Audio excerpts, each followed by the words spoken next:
Alors, vidéo suivante pour reproduire ce trou de perçage 4 fois, en respectant bien sûr l'écart demandé. Donc quand je reviens sur mon dessin, eh bien vous constatez que entre ce trou-là et ce trou de perçage-là, il me faut absolument 80 mm, et que entre ce trou-là et ce trou-là, il me faut 100 moins 15 plus 15, ça fait 30. Donc 100 moins 30, ça fait 70 mm.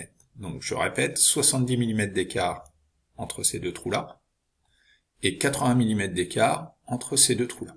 Donc, pour réaliser cela, j'aurai la solution de redessiner, comme sur la vidéo précédente, le trou de perçage ici, enfin une esquisse ici, côté l'esquisse, réaliser une esquisse ici, côté l'esquisse, réaliser une esquisse ici, côté l'esquisse, et ensuite aller enlever de la matière sur les trois trous. Mais en fait, il y a une fonction sur ce logiciel qui est super pratique, qui s'appelle la répétition linéaire. Alors, faut être faut vraiment y aller étape par étape, mais vous allez voir que c'est vraiment très très pratique. Donc, si je clique sur répétition linéaire, j'ai un menu à gauche qui s'ouvre. Donc, répétition linéaire, on va répéter cette fonction-là, d'accord, ce trou-là, on va le répéter 4 fois, 2 fois en longueur et 2 fois en largeur.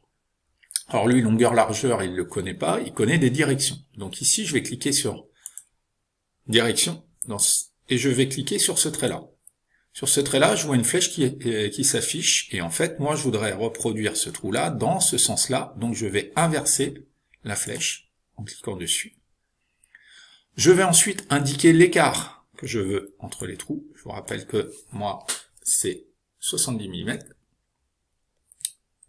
Et il me demande le nombre d'occurrences, c'est-à-dire le nombre de trous que je veux faire. Ben, je veux en faire 2. Voilà. Donc, je sais bien, dans cette direction-là, je vais faire 2 trous séparés de 70 mm. Je vais faire la même chose pour l'autre direction. Donc, je clique dans la case, je clique ici. Voilà. J'ai bien la flèche dans ce sens-là, donc là c'est bon. Et là je vais mettre 80 mm.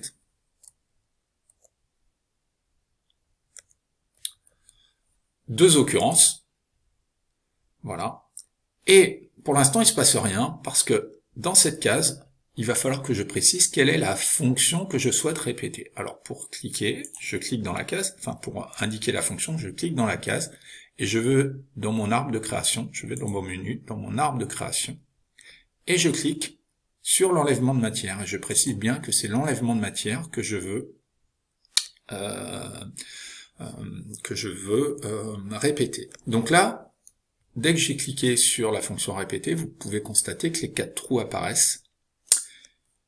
Alors, vous avez aussi une fonction qui est intéressante, c'est les occurrences à omettre.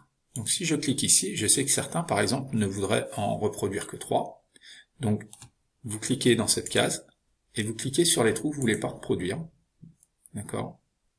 Donc si je clique ici, eh bien, ce trou-là ne sera pas en reproduit. Voilà, tout simplement.